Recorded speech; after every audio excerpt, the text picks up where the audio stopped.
Shailu కేశవకి phone చేస్తుంది. ఇక ఆ ఫోన్ మహాలక్ష్మి లిఫ్ట్ చేస్తుంది. హలో అని మహా అనగానే ఓహో ఇంట్లో ఉన్నాడా అనుకుంటుంది శైలు. హలో మిమ్మల్నే ఎవరు కావాలని మహా మళ్ళీ అడుగుతుంది. కేశవ లేడా అని శైలు అడిగితే కేశవ బయటికి వెళ్ళాడు, మీరు ఎవరని అడుగుతుంది. నేను ఎవరనేది ఆయన చెప్పలేదా అని అడిగితే బండి రిపేర్కి ఇచ్చారా అని అంటుంది. కాదు నేనెవరనేది మీకు నిజంగా చెప్పలేదా అనేసరికి ఏహే చెప్తే ఇన్నిసార్లు ఎందుకు అడుగుతామని మహా చిరాకు పడుతుంది. దొరికావురా ముంగీసా, ఈ దెబ్బతో ఇంట్లో ఇరుక్కుపోయి నా ఫోన్ నాకు తెచ్చిస్తావని శైలు మనసులో అనుకుంటూ ఉంటుంది. నేను ఎవరో చెప్తే కేశవ నన్ను తిడతాడేమో, అసలే హీరోగారికి ముక్కు మీద కోపం అంటుంది. హీరోగారా అని మహా అంటే నేను హీరోయిన్లా ఉంటానని మా కేశవ అలా అంటాడులేండి. అయ్య బాబోయ్ నాకు బోలెడంత సిగ్గు అంటుంది. నువ్వు బోలెడంత సిగ్గుపడుతూనే బోలెడంత ఇన్ఫర్మేషన్ ఇచ్చావు అని మహా అంటుంది. నాకు కావాల్సింది అదే కదా నా ప్లాన్, వాడు ఇంటికొచ్చాక ఆడుకోవాలి కదా అని అనుకుంటూ ఉంటుంది శైలు.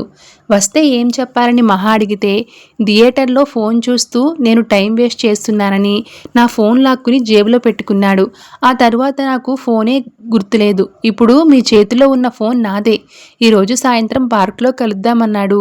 అప్పుడు ఫోన్ తీసుకొచ్చి ఇవ్వమని చెప్తారా అంటుంది. చెప్తా రాగానే చెప్తా. ఇంకా ఏమైనా చెప్పాలా మా కేశవకి అంటుంది. ఏంటో వాడి పేరు వింటేనే బుగ్గల్లోకి సిగ్గు పరిగెత్తుకుంటూ వస్తుంది. నా ఫోన్ తన దగ్గరే ఉండిపోయింది. రోజు 10 సార్లు ఫోన్ చేయకపోతే మా ఇంటి ముందు నుంచి బండేసుకుని హారన్ కొడుతూ తిరుగుతూనే ఉంటాడు.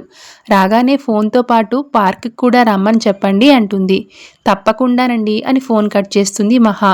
ఒరే ముంగీసా, ఈరోజు నీకు నీ ఇంట్లో ఉందిరా అని శైలు అనుకుంటూ ఉంటుంది. అమ్మ కేశవ అన్నయ్య, నీలో ఈ ప్రేమ కళ కూడా ఉందా అని కన్నా అంటాడు. నోట్లో నాలుక లేనట్టు ఉంటాడు, ఫోన్లో ఎప్పుడూ మాట్లాడుతున్నాడ్రా, రోజుకి 10 సార్లు అంట అని మహా అంటుంది. ఇంత స్టోరీ మనకు తెలియకుండా నడుపుతున్నాడు వదినా, చూసావా అంటాడు.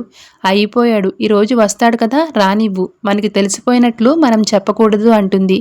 కానీ ఎలా ఆడుకుంటామనేది కన్నా అడిగితే ఆలోచించి చెప్తా అంటుంది. ఆలోచించి వదినా, నేను మళ్ళీ వస్తా అని కన్నా అనేసరికి ఎక్కడికి రా జారుకుంటున్నావు, ముందు చదువని బత్తం పట్టుకుంటుంది.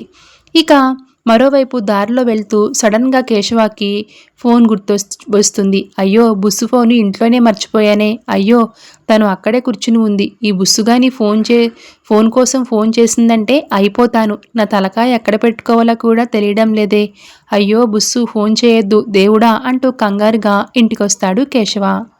Thank you so much for watching.